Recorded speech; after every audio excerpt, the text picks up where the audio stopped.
Indonesia tangguh, Indonesia tumbuh hanya bisa dicapai jika kita semua bahu-membahu dan saling bergandeng tangan dalam satu tujuan.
Assalamualaikum warahmatullahi wabarakatuh. Halo pemirsa Cemara 19 Channel, apa kabarnya? Semoga kita selalu dalam keadaan sehat.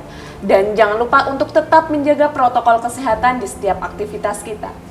Saya Lisa Elvena dalam program BUMN Insight kali ini ingin mengajak para pemirsa untuk membahas tema tentang holding ultramikro mempercepat UMKM naik kelas. Sebagaimana diketahui, UMKM merupakan salah satu motor penggerak ekonomi nasional dengan kontribusi 60% lebih terhadap produk domestik bruto atau PDB. Dengan potensi ini, diperlukan suatu wadah yang dapat membuat pendanaan kepada UMKM menjadi satu pintu yang saling terintegrasi dan inklusif. Selain itu, diperlukan adanya suatu mitra strategis yang dapat memberikan pendampingan dan pembinaan kepada UMKM sehingga mampu membuat UMKM tumbuh dan berkembang lebih besar. Sebagai salah satu solusi pemerintah yaitu dengan dibentuknya holding ultramikro yang terdiri dari BRI, Pegadaian, dan Permodalan Nasional Madani atau PNM. Nah, untuk membahas tema kita kali ini, saya sudah bersama Bapak Arief Mulyadi, Direktur Utama PT Permodalan Nasional Madani. Terima kasih Pak Arief sudah menyempatkan kehadirannya di Cemara 19 Channel. Saya lepas masker ya, Mbak Lisa. Siap. Baik, nanti kita akan membahas mengenai holding ultramikro lebih lanjut lagi. Tetapi sebelum membahas itu, kita bisa saksikan terlebih dahulu video tayangan berikut ini. Holding Ultramikro resmi terbentuk pada 13 September 2021. Sehubungan telah ditandatangani perjanjian pengalihan saham negara Republik Indonesia di Permodalan Nasional Madani atau PNM dan Pegadaian ke Bank Rakyat Indonesia.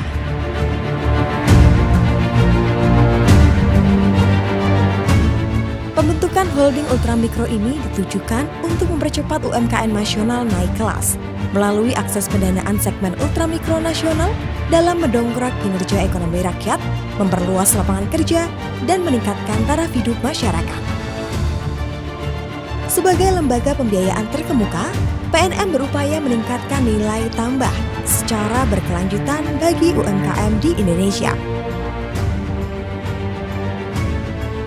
Melalui program andalan seperti program Mekar, membina ekonomi keluarga sejahtera, dan pembiayaan ulang atau unit layanan modal mikro dan pembiayaan Ventura.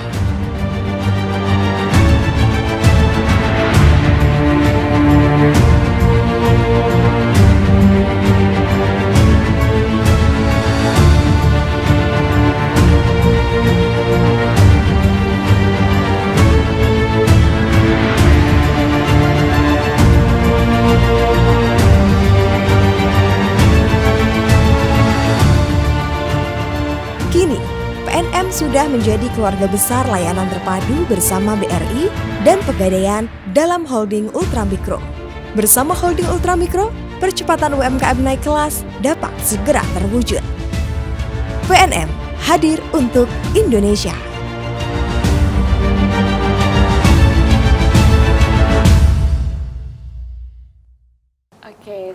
Pak Arief, saya ingin bertanya nih. Tadi kan sudah disebutkan bahwasanya kehadiran ultramikro itu memberikan sumbangsih atau menjadi penggerak motor ekonomi nasional. Salah satunya lebih dari 60% menyumbang kepada PDB Indonesia seperti itu. Bagaimana sih keadaan ultramikro di Indonesia saat ini, Bapak? Boleh dijelaskan? Gini, ya saya cuma coba cerita apa pengalaman kami dan apa yang kami jalani ya. Terutama saat pandemi ini, 2 tahun kan cukup berat nih. 2 tahun paling tidak 2020, 2021. Pas 2 tahun mungkin. Mulai PSBB kan 16 Maret, ini udah awal Maret 2022. Tapi jangan kita ucapin ulang tahun pandeminya, nanti panjang umur dia. Nah, faktanya di tengah pandemi seperti ini, ada hal yang cukup menggembirakan kami bahwa pertumbuhan jumlah nasabah kami khususnya yang di ultramikro lewat program PNM Mekar membina ekonomi keluarga sejahtera tumbuh sangat signifikan. Kalau di Desember 2019 jumlah nasabah kami baru 6.043.000. Kemarin di Desember 2021 aktif ya, jumlah nasabah aktif sudah mencapai 11.200.000 lebih. Jadi ada pertumbuhan 5,2 juta lebih nasabah selama 2 tahun.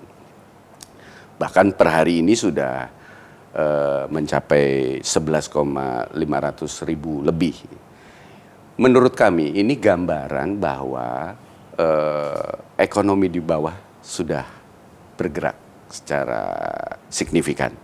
Karena yang kami berikan pembiayaan adalah para pelaku usaha ultramikro. Yang pembiayaan yang kami berikan digunakan hanya untuk kegiatan produktif. Ini sebagai parameter. Jadi kalau boleh kami juga ikut menebarkan virus optimislah bahwa ekonomi Indonesia tumbuh. Karena pada segmen the bottom of pyramid-nya masyarakat Indonesia, the bottom of pyramid-nya pelaku usaha Indonesia, ada pertumbuhan yang cukup signifikan lewat tumbuhnya pembiayaan yang kami berikan. Itu baru PT PNM. Padahal pemberi pembiayaan, perbankan, lembaga keuangan non-bank juga mungkin tumbuh. Gitu. Di mana situasi pandemi ini berbeda dengan krisis ekonomi di 1998. Kalau di krisis ekonomi saat pertama kali kami didirikan di tahun 99 sebagai jawaban untuk krisis, jawaban pemerintah, respon pemerintah atas terjadinya krisis ekonomi. Kami didirikan untuk itu. Itu yang terdampak lebih banyak sektor formal. Ya pelaku usaha menengah besar lah yang lebih banyak terdampak. Bukan tidak terdampak yang mikro dan kecil, tapi tidak sebesar dampaknya terhadap sektor formal. Kalau sekarang pandemi justru dengan pembatasan mobilitas, pembatasan wilayah-wilayah, PSBB, PPKM, dan sebagainya, yang paling terdampak adalah pelaku yang paling bawah tadi, ultramikro ini. Gitu. Tapi ada optimisme yang bisa kami sampaikan bahwa selama 2 tahun ini kami tetap tumbuh, bahkan tumbuh secara signifikan. Ada tambahan lebih dari 5,2 juta nasabah aktif. Yang 100% adalah pelaku ultramikro, bahkan 100% juga secara gender ini perempuan di luar produk-produk pemberdayaan dan pembiayaan kami. PNM Mekar ini khusus perempuan dan dari keluarga prasejahtera. Gitu. Baik. Mbak Lisa. Terima kasih penjelasannya Bapak. Jadi di tengah situasi pandemi global saat ini banyak sekali negara-negara yang mengalami krisis ekonomi. Betul. Tetapi Indonesia mampu naik pendapatannya, bahkan secara ekonomi makro pun naik. Yep. Itu disebabkan karena ekonomi mikro dari teman-teman mikroekonomi ini juga mengalami peningkatan seperti Bisa itu. jadi ya, Pak? seperti itu karena pertumbuhan dan aktivitas pelaku ultramikro dan mikro ini kan mendorong ekonomi lokal, terjadi monetisasi lokal, terjadi kegiatan produktif yang terus berlangsung. Ya pada akhirnya akan memberikan kontribusi pada perekonomian nasional pastinya. Baik, terima kasih Bapak. Lanjut ke pertanyaan selanjutnya, Bapak. Tadi kan disebutkan bahwa holding ultramikro ini terdiri dari BRI, Pegadaian, dan juga PT PNN Persero tersendiri. Nah, apa sih sebenarnya latar belakang pemerintah membentuk holding ultramikro ini, Pak? Mungkin teman-teman Cemara 19 Channel perlu mengetahui latar belakangnya gitu. Mungkin udah banyak ya penjelasan baik dari pemerintah maupun dari holding kami, BRI,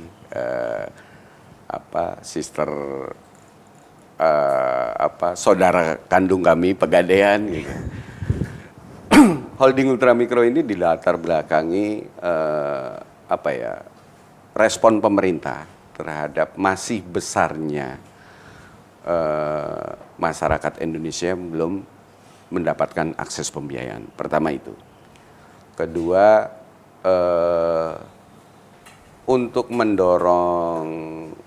membuat suatu dorongan besar, kalau dilakukan sendiri-sendiri itu beda dibandingkan kalau dilakukan secara terkonsolidasi dan terintegrasi dalam sebuah ekosistem yang dibangun dan dirancang secara khusus untuk itu. Karena harapan pemerintah juga harapan kami, mereka tidak hanya mendapatkan akses pembiayaan, tapi mereka juga akan dapat meningkatkan kemampuan produktivitasnya sehingga meningkatkan nilai ekonomi terhadap dirinya secara individual atau keluarga yang tadi mendorong pertumbuhan dan aktivitas ekonomi lokal berkontribusi pada perekonomian nasional. Pada saat ini pemerintah melihat ada 3 pemain ya saat ini kalau boleh dibilang 3 pemain besar untuk ultramikro karena namanya holding ultramikro ya untuk ultramikro. Kami PNM yang pada saat inisiasi pendirian dan mulai pembahasan mungkin saat itu nasabah kami sekitar ada 7,5 juta pelaku ultramikro nasabah aktif.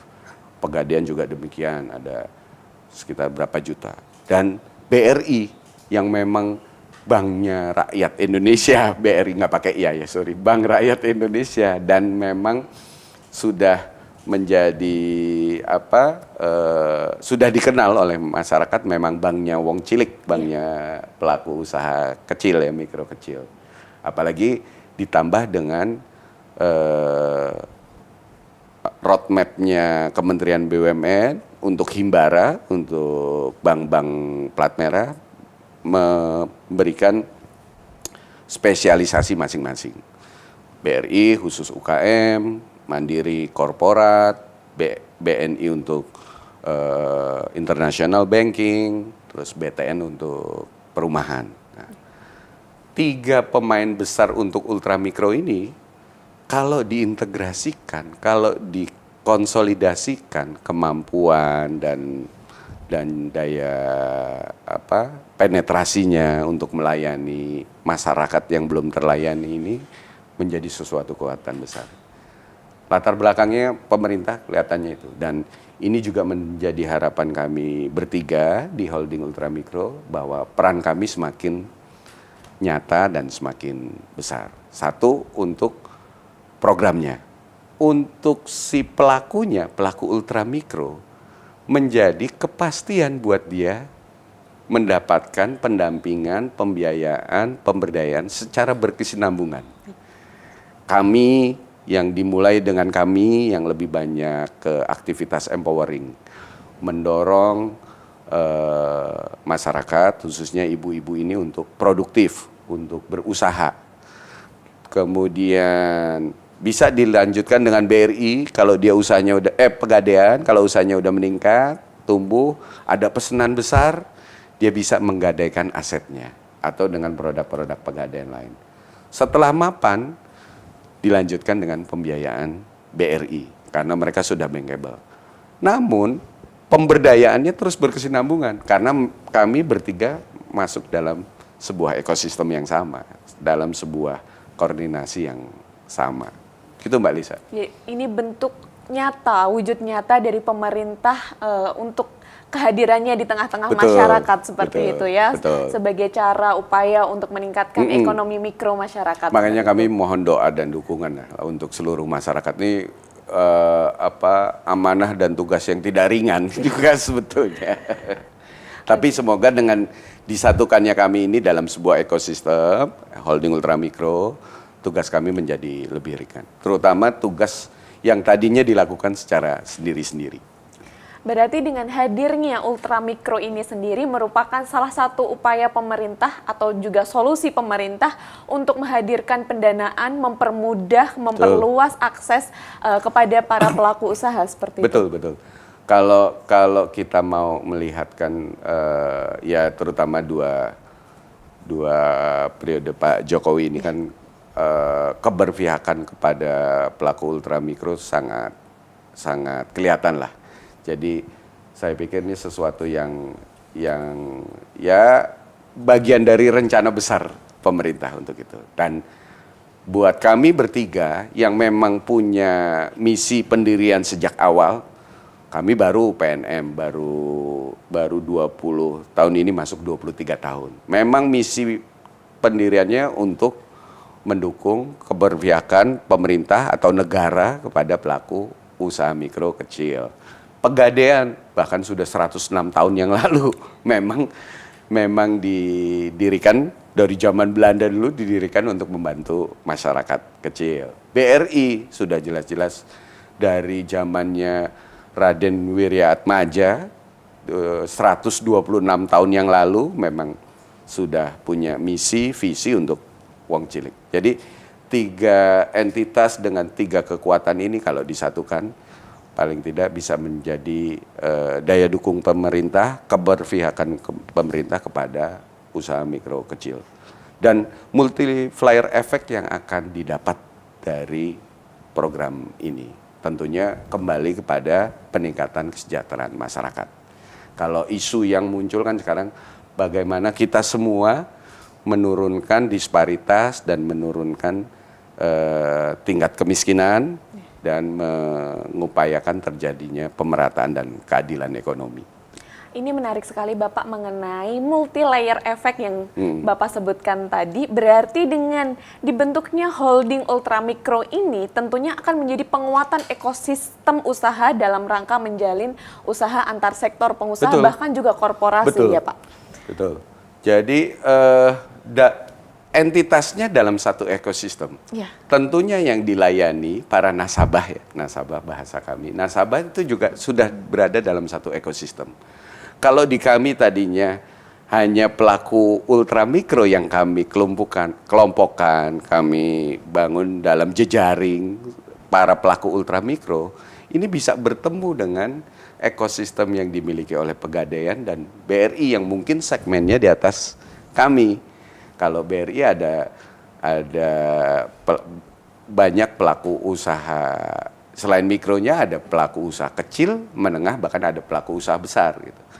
Kalau ini sudah berada dalam sebuah ekosistem, potensi-potensi bagaimana mensinergikan usaha mereka, bagaimana mengkaitkan aktivitas usaha atau produksi mereka sebagai sebuah jejaring supply chain, itu kan akan lebih mudah.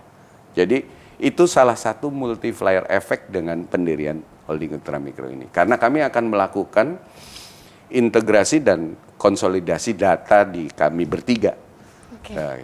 Apalagi holding kami BRI sudah masuk menginjak ke proses digitalisasi, big data dan AI, artificial intelligence.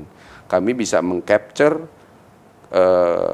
customer behavior dari nasabah-nasabah kami masing-masing, kemudian dipetakan untuk menuju informasi customer experience dan customer need yang bisa inventarisir sehingga menjadi referensi kami, treat apa yang akan kami berikan kepada para nasabah kami dalam ekosistem holding ultramikro ini. Berarti memang sangat bermanfaat seperti itu ya Pak ya? Moga-moga seperti itu. Tujuannya mulia. Tujuannya mulia untuk memberikan kebermanfaat kepada Betul. para pelaku usaha mikro seperti itu. Nah, dalam dibentuknya holding ultramikro ini, salah satu program PNM sebelumnya kita semua sudah mengenal salah satu program PNM yang terkenal itu adalah program Mekar itu ya Pak ya. Betul. Nah, bagaimana program Mekar ini keberlanjutannya ke depan setelah PNM bergabung dengan holding ultramikro Bapak? Kalau bercandanya saya, ini kan kebetulan Mekar ini sering jadi pusat perhatian dan bahan diskusinya Bapak Presiden. Iya. Dan ya terus terang kalau kami boleh sampaikan atensi, intensi dan dukungan beliau pada program ini cukup besar. Sebetulnya mungkin didasari oleh keprihatinan beliau untuk tadi pemerataan dan keadilan ekonomi buat masyarakat bawah, dan memang jadi target beliau kan menurunkan nilai kemiskinan. Dan belum lama sebetulnya Mbak Lisa, Mekar ini baru kita mulai di awal 2016. Oke, baik. Itu sampai akhir 2016 baru 400.000 nasabah aktif yang bisa kami kelola. 2017 meningkat agak cukup signifikan menjadi 2 juta nasabah aktif. 2017. 2018 Bapak Presiden sudah mulai menyentuh kami secara langsung, menanyakan dan terus kemudian memberikan dukungan khusus gitu. 2018 kami bisa capai jumlah nasabah aktif sebesar 4 juta nasabah. 2019 meningkat lagi 6 juta 43.000 nasabah. 2020 di tengah pandemi, di awal pandemi yang berat-beratnya kan tahun 2020, tadi yang saya gambarkan di awal, bisa meningkat menjadi 7,8 juta nasabah aktif. Jadi ada pertumbuhan selama pandemi 1,8 juta nasabah. 2021 kemarin tutup tahun sudah bisa mencapai 11,3 juta nasabah. Jadi masih terus tumbuh. Tadi di awal saya sampaikan bahwa buat kita ada optimisme yang bisa kita lihat dengan tumbuhnya ini. Tapi ini juga didorong karena yang kami layani adalah para pelaku ultramikro, bagian dari the bottom of pyramid-nya masyarakat Indonesia. Jadi yang di bawah Masyarakat prasejahtera satu, kedua merupakan the bottom of pyramid-nya pelaku, karena ultramikro kan paling bawah. Itu. Di tengah pandemi seperti kemarin, itu justru muncul geliat khusus karena mereka harus survive hidup. Ini kan para ibu ya, yang tadinya para pendapatan utama keluarganya dari suaminya, yang bekerja ya walaupun informal tapi bekerja mendukung di sekitar sektor formal misalnya, atau misalnya jadi kuli angkut di pelabuhan. Pelabuhannya tutup, mereka nggak bisa hidup, nggak ada pendapatan keluarga itu karena si bapak tidak mendapatkan pendapatan.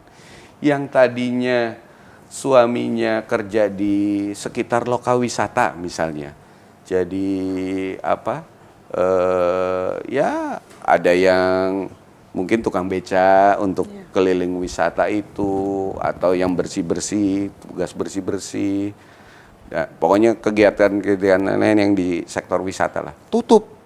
Nggak ada pendapatan sama sekali. Sementara keluarga mereka tetap butuh makan. Mereka harus melakukan sebuah kegiatan survival gitu. Kalau bahasa kami, muncullah para pelaku usaha subsisten yang melakukan usaha untuk bisa makan dan tetap hidup. Dan ternyata tumbuh besar. Tapi nggak berhenti di situ. Dalam ekosistem holding ultramikro ini, kami berharap mereka tidak hanya jadi pelaku usaha subsisten itu, tidak hanya menjadi pelaku melakukan usahanya untuk makan gitu, tapi punya visi, punya rencana untuk mengembangkan usahanya. Paling tidak apa? Paling tidak melalui dukungan dalam ekosistem. Kalau mereka tadinya sendiri-sendiri, itu kan ya udahlah asal cukup makan gitu kan.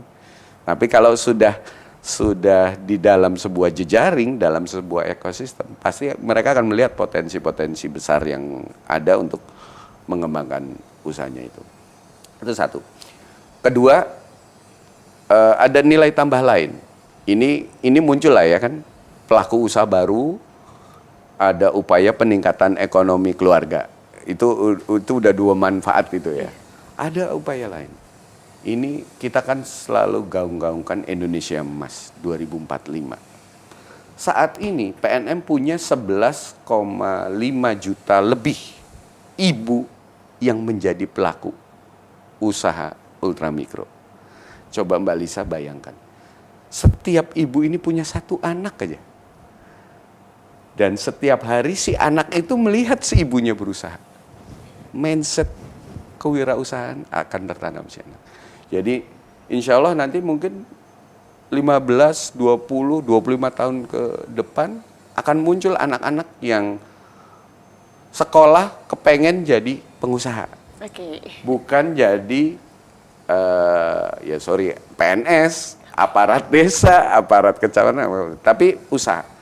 Dan itu di hadapan dia setiap hari. Jadi pembelajaran hidup gitu loh. Banyak. Contoh, misalnya si ibu jual gorengan. Pisang goreng lah atau apalah ya. Ditaruhlah ada 15 buah. Anaknya umur 3-5 tahun, lari-lari ke depan, ke meja tempat jualannya. Dia mau ambil. Pagi-pagi baru ditaruh sama si ibu udah mau diambil. Dilarang sama si ibu. Jangan. Nanti tunggu kalau udah laku 6 atau laku 7. Kenapa sih mak? Kok harus nunggu nanti? Soalnya kalau sekarang belum untung. Nanti kalau udah laku 6 atau 7 udah untung, kamu baru boleh ambil. Itu kan mindset.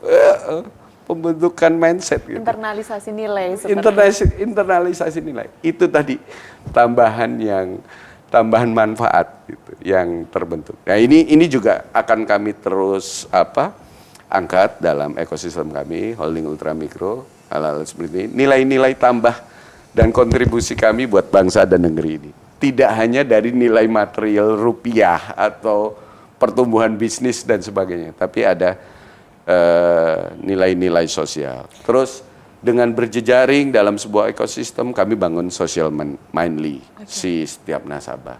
Kita hidupkan kembali akar budaya bangsa asli kita yang gotong royong guyup itu. Gitu. Untuk saling membantu usahanya, untuk saling akhirnya tadi pendekatan bisnis. Udah, kamu titip ke saya aja jualannya. Pelanggan saya udah dari usaha-usaha yang paling sederhana. Pelanggan saya udah banyak nih soalnya. Karena sekolah sebelah udah PTM lagi pendidikan tatap muka. Tahu ingetnya PTM PJJ aja. PTM lagi. Dia titip. Dia tetap produktif. Yang di tempat dia mungkin nggak laku. Itu kan social money, tapi dirangkai dalam sebuah kegiatan ekonomi. Dan insya Allah ini akan sustain. Kalau cuman sosial, cuman ngebantu kan pasti ada batasnya. Tapi kalau dibangun dalam sebuah chain usaha, insya Allah akan sustain dan akan tumbuh sama-sama nanti. Berarti PNM ini selain melakukan pendanaan, memberikan pendanaan, memberikan pendampingan, ternyata juga membawa konsep pengarus utamaan gender karena rata-rata memang ibu-ibu yang dibina seperti itu. Ini pas nih, ini lagi Hari Perempuan, Hari Internasional. Ya, baik. Jadi gini, kenapa kami ngambil segmen ini dan gender ini? Ya presidennya kan sudah banyak. Ya terus terang kami bukan volunteer untuk kegiatan ini. Pembiayaan kelompok khusus perempuan. Pak Presiden selalu bolak-balik sampaikan. Kalau di dunia yang dikenal cuman Grameen Bank. Grameen Bank. Sebetulnya ada sekarang di Pakistan juga besar juga. Kemarin kalau nggak salah dapat Nobel juga. Tapi kami ini PNM saja, belum Holding Ultramikro, sudah melampaui Grameen Bank yang dapat Nobel.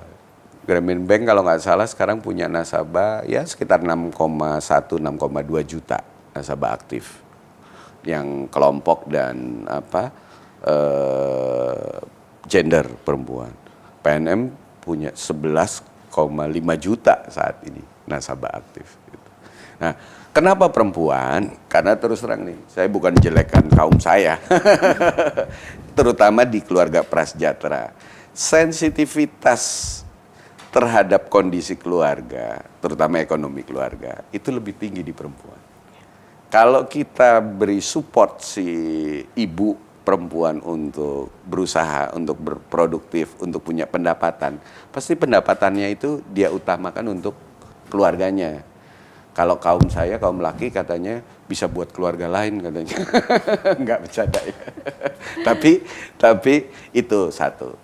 Kedua tadi multiplier efek yang saya sampaikan, membangun, menginternalisasi jiwa wirausaha. Karena ibu kan kalau di tentara itu kan komandan denmanya, komandan markasnya yang setiap hari di rumah gitu loh.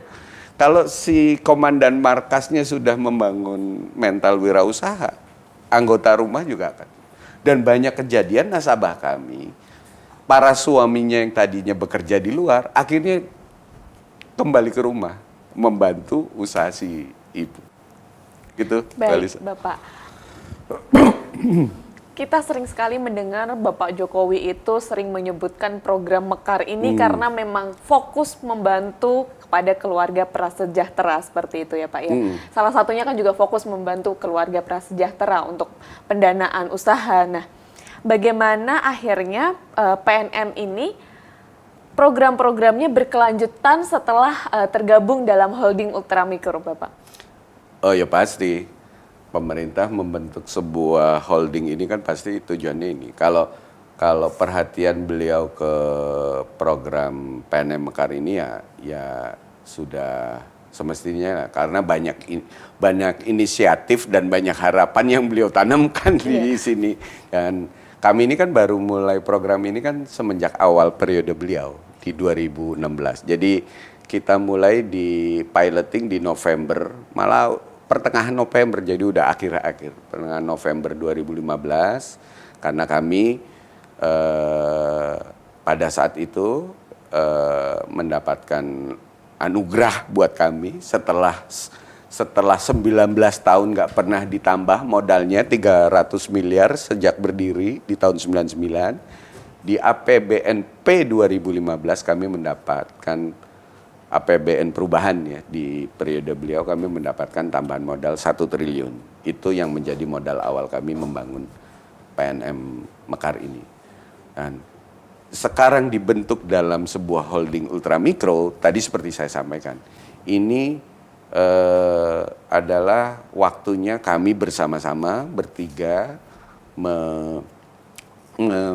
menyatukan resources, menyatukan energi, menyatukan potensi, menyatukan infrastruktur yang kami punya agar lebih efektif merealisasikan harapan pemerintah dan tujuan negara memeratakan kesempatan masyarakat untuk mendapatkan akses pembiayaan, satu, dan mendorong masyarakat untuk dapat mengaktualisasikan kemampuan produktifnya. Mereka kan sebetulnya masyarakat punya kemampuan produktif gitu loh. Cuman karena kurang sentuhan ya duduk di tempat. harus diberi stimulus kecil kok, nggak terlalu besar untuk mereka bisa tumbuh dan mengaktualisasikan kemampuan produktifnya dan tumbuh ekonominya. Salah satu manfaat dari adanya ultramikro ini adalah terintegrasinya 3 lembaga dari BRI Pegadaian dan juga PT PNM itu sendiri. Nah, bagaimana akhirnya PT PNM memberikan cakupan jangkauan layanan lebih luas setelah terjadinya integrasi ini, seperti co-location seperti itu, Bapak? Oke. Ya, kemarin kan kami sendiri-sendiri itu. Iya, betul. PNM, ya alhamdulillah sekarang kami sudah bisa melayani 5.735 kecamatan, 442 kabupaten kota dari 500 sekian di 34 provinsi. BRI juga kan sudah jauh lebih luas dari kami. Pegadaian juga demikian. Nah, dengan terintegrasinya kami untuk posisi-posisi yang kira-kira ada, contohnya tadi, ini konkretisasi kehadiran holding ultramikro salah satunya itu. Kita siapkan co-location dengan outlet Senyum itu. Oke. Ya kalau udah ada, kenapa harus sendiri-sendiri, barengan di situ biar lebih efektif dan efisien. Malah memberikan nilai tambah. Nasabah kami, nasabah PNM Mekar khususnya yang tadinya belum banyak mengenal layanan perbankan, belum mengenal tabungan emas, pegadaian, karena kadang-kadang orang desa lebih suka nabung emas kan. Daripada nyimpen uang di bungbung. Kalau uang disimpan di bungbung di bawah dipannya bisa dimakan rayap. Kalau emas mereka percaya. Apalagi emasnya emas digital yang hanya dikonversi dari nilai rupiah yang mereka berikan diberikan persentase untuk itu. Nah, itu kan akan bisa lebih efektif dan efisien, Daya penetrasi kami juga akan bisa lebih kuat. Karena PR-nya besar nih. Kemarin terakhir Pak Jokowi menyampaikan di Kongres Ekonomi Umat akhir tahun lalu, 10 Desember 2021, jumlah nasabah PNM Mekar di tahun 2024 paling tidak bisa mencapai 20 juta. Nah, kalau bahasanya beliau 20 juta itu nasabah aktif, bukan akumulasi. Tapi Pak Sunarso, Dirut Holding kami kan sudah menyampaikan juga, target kami di 2025 ada penambahan 25 juta nasabah aktif. Bukan hanya bertambah, tapi peningkatan layanan. Karena nasabah PNM Mekar yang sekarang 11,5 juta, itu hitungan inklusi keuangan kan mereka sudah paling tidak salah satu parameternya mereka punya rekening tabungan. Akan kami dorong punya rekening tabungan. Sebagian udah ada, tapi masih banyak yang belum juga. Pada saat itu terjadi, inilah kontribusi kami bertiga, BRI, Pegadaian dan PNM terhadap pencapaian inklusi keuangan nasional yang targetnya juga cukup tinggi kan. Gitu Mbak Lisa. Selain bertambahnya nasabah berarti juga bertambah meningkatnya kualitas layanan seperti itu ya Pak ya. Layanan yang bisa mereka terima karena kami terintegrasi gitu. Terintegrasi semakin bersama semakin bagus kualitas pelayanannya. Ini saya ingat 28 September 2020. Jadi Bapak Presiden manggil kami bertiga. Kami ditanya. Pada saat saya ditanya, menurut Pak Arief gimana dengan holding ultramikro ini? Sudah siap belum? Saya sampaikan ke beliau, Pak, kalau berjamaah kan lebih baik daripada sendiri. Yeah. Bahasa ringannya seperti itulah. Kekuatan bersama. Kalau kata Pak Panglima Besar Jenderal Sudirman kan, lidi itu kalau sendiri tidak lebih kuat daripada kalau dia berkumpul dan diikat.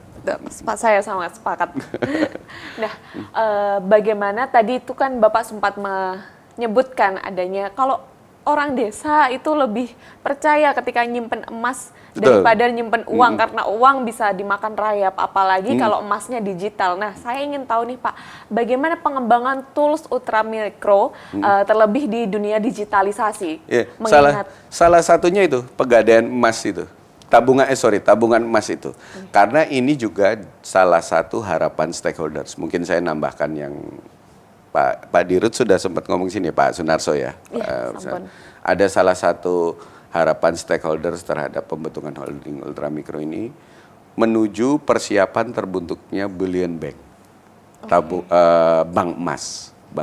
Nah, satu, dengan tabungan emas ini ada multiplier effect juga. Satu, misi kami untuk mendorong semangat menabung masyarakat akan lebih mudah. Tadi masyarakat bisa kita berikan pilihan. Ya kalau nggak seneng nabung uang, karena mungkin diambilin terus kalau dilihat saldonya diambil terus gitu. Ada aja kebutuhannya muncul. Kita bisa beri pilihan, bisa nabung dalam bentuk emas. Dan itu dilakukan secara digital, bukan nenteng-nenteng emas. Orang itu bisa sampai 0,0 sekian gram kok. Sampai nanti terkumpul, kalau mereka mau cetak, mereka mau cetak, mau ambil pun itu bisa dilakukan nanti. Kalau mereka nanti mau nyimpen sendiri gitu, itu bisa dilakukan. Tapi tadi kita juga memenuhi harapan stakeholder, terutama dari pada saat ini dibahas di komite privatisasi. Nah, di situ ada Menko Perekonomian, Menteri Keuangan, dan Menteri BUMN pada saat membahas holding ultramikro ini. Dengan tumbuh dan berkembangnya tabungan emas ini akan menuju terbentuknya bullion bank. Dan ada nilai moneter dan fiskal yang akan bisa tercipta dari situ. Itu satu. Kedua, tabungan masyarakat meningkat karena kami bisa memberikan opsi. Kalau mau nabung uang, ada layanan perbankan holding kami, BRI. Kalau tabungan emas, kami punya produknya saudara kami, Pegadaian. Dan buat kami sebagai lembaga pembiayaan PNM, mendorong ini jadi keuntungan juga. Karena meningkatnya kemampuan ekonomi dan tabungan si nasabah mengamankan pembiayaan yang kami berikan kan. Kalau tiba-tiba terjadi sesuatu terhadap usahanya. Walaupun kami tidak pernah sepeser pun minta jaminan dari nasabah. Nasabah tidak memberikan jaminan. Jadi ini memang pembiayaan PNM, khususnya PNM Mekar tanpa jaminan. Itu kalau Pak Presiden lagi ngumpulin nasabah sebelum pandemi ya, 1.500, 1.000 nasabah PNM Mekar. Pasti beliau tanya, ibu-ibu di sini ada yang ngasih jaminan nggak ke PNM? Kalau ada, saya kasih sepeda. Menurut beliau gitu. Ya nasabahnya dikasih sepeda. Arief Mulyadi dijewer saat itu. Karena janji kami dan permintaan beliau memang tidak boleh minta jaminan. Oke, baik Bapak. Nah, dengan adanya holding ultramikro, bagaimana PNM khususnya mendorong percepatan naik kelas para pelaku usaha, meningkatkan pelayanan dan juga pada akhirnya bisa memberikan akselerasi aktivitas ekonomi lokal dan juga nasional? Tadi satu saya bilang, entitasnya dalam satu ekosistem, baik. Nasabahnya juga otomatis dalam satu sistem. Kami dan dengan integrasi data tadi, holding kami punya AI dan bisa mengcapture customer behavior, customer experience nasabah. Kita akan bisa mengawinkan usaha antar segmen pelaku tadi. Yang di kami di PNM yang satu segmen yang ultramikro, yang Mekar khususnya udah kita lakukan. Ini kan bisa kita perluas, kita sinergikan, kita integrasikan dengan ekosistem usahanya nasabah Pegadaian dan BRI yang lebih besar terutama.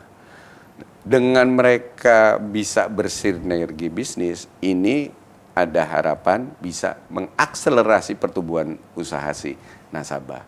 Contoh, nasabah Mekar yang tadinya cuman bikin masker tradisional sendiri gitu. Kalau nanti ada nasabah BRI yang memang punya jejaring secara nasional marketingnya, kan dia bisa mensuplai si nasabah BRI itu. Ini akan terakselerasi, produknya dia juga akan meningkat. Bisa jadi mereka nggak butuh pembiayaan. Karena modal kerjanya bisa jadi dari off-taker si nasabah BRI-nya itu. Kami yang menjembatani keberlangsungan ini. Kadang-kadang masyarakat untuk berusaha, ini poin juga, kalau dalam satu ekosistem, kadang-kadang orang untuk bekerja sama, kan trust sesuatu, orang belum kenal tadinya. Tapi ada wasitnya, ada PNM, ada Pegadaian, ada BRI di sini. Ini akan semakin mempermudah terjalinnya sinergi usaha. Kalau itu terjadi, ya insya Allah percepatan kenaikan kelas nasabah akan semakin cepat. Satu. Kedua, layanan udah jelas.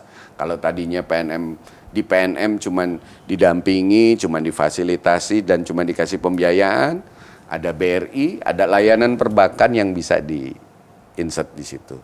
Ada Pegadaian, ada tabungan emas, ada layanan gadai yang kalau sewaktu-waktu mereka butuh dalam jangka pendek untuk, misalnya tadi saya contohkan yang catering, tiba-tiba ada pesanan tinggi, Kalau untuk proses pembiayaan biasa mungkin butuh 2-3 hari. Kalau Pegadaian kan, kalau bawa aset 15 menit cair. Iya. Apalagi sudah berada dalam co-location outlet Senyum itu. Gitu Mbak Alisa. Terima kasih Pak Arief atas penjelasannya. Tadi sudah dijelaskan bagaimana dari PNM, kemudian Pegadaian dan BRI itu. Seperti itu ya Pak. Nah, untuk target PNM sendiri dalam holding ultramikro itu apa saja Pak? Tadi kami ini udah berbagi segmen sesuai dengan proposal kami kepada pemerintah untuk pembentukan holding ultramikro ini. PNM kebagian tugas empowering, yang paling bawah. Kalau bahasa bisnisnya, PNM menjadi sumber pertumbuhan bisnis barunya BRI di masa depan, bahasa bisnis. Tapi di bahasa pemberdayaannya, ini start awal pemberdayaan di PNM. Pelahan nanti kita akan naik kelaskan. Beda waktu kami belum bergabung dalam holding ultramikro. Selesai di kami itu terus mau kemana? Sekarang udah ada jaminan. Dan di BRI nanti dilayani di BRI, nggak perlu pakai jelimet-jelimet lagi, diakses lagi, dilihat lagi track recordnya, diminta bukti transaksi. Enggak, karena sudah dalam satu integrasi data. Jadi tugas kami di awal adalah empowering, satu. Kedua, tadi tujuan memperluas kesempatan masyarakat terutama pelaku ultramikro mendapatkan akses pembiayaan, mungkin akan lebih banyak di kami nanti. Kalau kemarin kami tetap sendiri, targetnya 20 juta, 2024, total 25 juta. Bisa jadi malah besar kemungkinan kami nggak bisa mencapai. Tapi sekarang bertiga. Ya, sekarang sudah kami bangun konsolidasian resources, energi dan semua infrastruktur untuk mencapai tujuan ini. Kalaupun ada kejadian yang kecil di tengah jalan di luar yang kami rencanakan, tapi kalau bertiga kan akan lebih cepat diselesaikan, lebih cepat dicarikan solusinya, supaya target yang menjadi amanah dan tugas kami bisa kami laksanakan dengan baik. Itu Mbak Lisa. Baik, terima kasih sekali Bapak. Semoga target dari PNM itu sendiri di dalam holding ultramikro segera tercapai. Dan sudah tidak ada target PNM lagi. Target holding ultramikro jadinya. Jadinya ini target holding ultramikro, target bersama gitu. Iya. Semakin kualitas layanannya semakin membaik, kemudian jangkauannya semakin luas. Ngomong-ngomong soal bergabungnya PNM ke dalam holding ultramikro, apakah ada perubahan mendasar di PNM itu sendiri? Dan jika ada perubahan, apa dampaknya bagi perusahaan itu sendiri, Bapak? Kalau perubahan harus ada, percuma udah sendiri terus jadi bertiga nggak ada perubahan. Kalau sendiri pun yang saya pesankan ke teman-teman, setiap hari kita harus bertransformasi, harus menyesuaikan kebutuhan segmen yang kita layani dan menyesuaikan konteks mikro maupun makro. Apalagi sudah bergabung bertiga, harus ada perubahan. Perubahan yang menuju yang lebih efektif, lebih efisien, lebih produktif tentunya. Kalau secara mendasar, kami coba akan lakukan streamline budaya. Dari holding sudah ada inisiatif, ya hasil diskusi juga bertiga, ada streamline budaya. Malah nanti ada akan kita launching bersama. Ada untuk penyemangat kami udah pernah disampaikan belum ya? Nanti kalau ini saya duluin kita akan segera launching lah pokoknya streamlining budaya kami bertiga dengan istilah yang agak menarik nanti yang merupakan kalau boleh saya bocorin dikit akronim dari kami bertiga BRI, Pegadaian dan Permodalan Hasanuddin. Ini streamlining budaya ini menurut kami menjadi modal utama kami untuk ini resources kami kan besar nih. PNM sekarang 58.000, BRI juga di atas 100.000, Pegadaian puluhan ribu. Ini kan besar. Kalau punya budaya dan internalisasi visi misi yang sama menjadi energi besar. Itu perubahan yang di depan. Kedua, digitalisasi khususnya di kami dipercepat. Ada shortcut proses belajar yang kami lakukan. Karena kami nggak perlu belajar sendiri. Langsung aja ngambil dari induk kami. Atau dari kakak kami Pegadaian. Gitu. Dan secara secara holding pun akan ada penyesuaian untuk digitalisasi yang bisa mengakomodir 3 proses bisnis yang ada di kami. Proses bisnis masing-masing tetap berjalan seperti apa adanya, tapi lebih diefektifkan dan diefisienkan. Itu mungkin perubahan-perubahan dengan holding ultramikro. Ujungnya adalah penambahan nilai tambah, nilai manfaat untuk para pelaku ultramikro yang akan diperoleh karena adanya 3 layanan yang bisa kita satukan untuk mereka. Oke. Itu Mbak Lisa. Terima kasih Pak Arief. Setelah sekian banyak pembahasan kita mengenai holding ultramikro, yang terakhir nih Pak, harapan dari PNM sendiri untuk ultramikro di Indonesia apa Pak? Ya kami sih berharap seperti yang kami jalani saat ini. Mereka tetap konsis usaha dan semakin punya visi untuk berkembang. Karena tadi yang kami layani kan lebih banyak yang subsisten, yang melakukan usahanya untuk survival aja. Karena mereka nggak bisa kerja di sektor formal, nggak punya ijazah dan sebagainya, mereka jadi usaha. Bahkan kadang-kadang kalau kami masuk, Bu atau Pak, ayo kita majukan usaha. Udahlah cukup segini aja, yang penting cukup makan. Ini akan tumbuh. Karena tadi, ini sudah sangat nyata, ini akan memberikan dampak yang sangat material dan substansial pada perekonomian nasional dan kesejahteraan masyarakat. Itu Mbak Lisa. Oke, terima kasih sekali Pak Arief. Semoga kesejahteraan masyarakat semakin meningkat, kemudian kemiskinan warga Indonesia semakin berkurang seperti dengan hadirnya holding ultramikro berarti memberikan pendanaan kepada para pelaku usaha seperti itu ya. Oke, demikian pemirsa Cemara 19 Channel, kita sangat berharap bahwa sektor ultramikro dan UMKM di Indonesia dapat segera naik kelas berkat program holding ultramikro. Dengan naik kelas, tentunya UMKM nasional dapat juga memiliki daya saing yang kuat. Ekonomi nasional segera pulih dan bangkit dari pandemi ini. Dan satu lagi, PNM sebagai bagian dari holding ultramikro tentunya dapat meningkatkan performa kinerja yang seluas-luasnya untuk mempercepat UMKM kita naik kelas. UMKM nasional yang berkelas tentunya memiliki daya saing yang kuat untuk peningkatan perekonomian nasional. Terima kasih, saya Lisa Alvena dari Cemara 19 Channel. Jangan lupa like, komen, dan subscribe. Wassalamualaikum warahmatullahi wabarakatuh.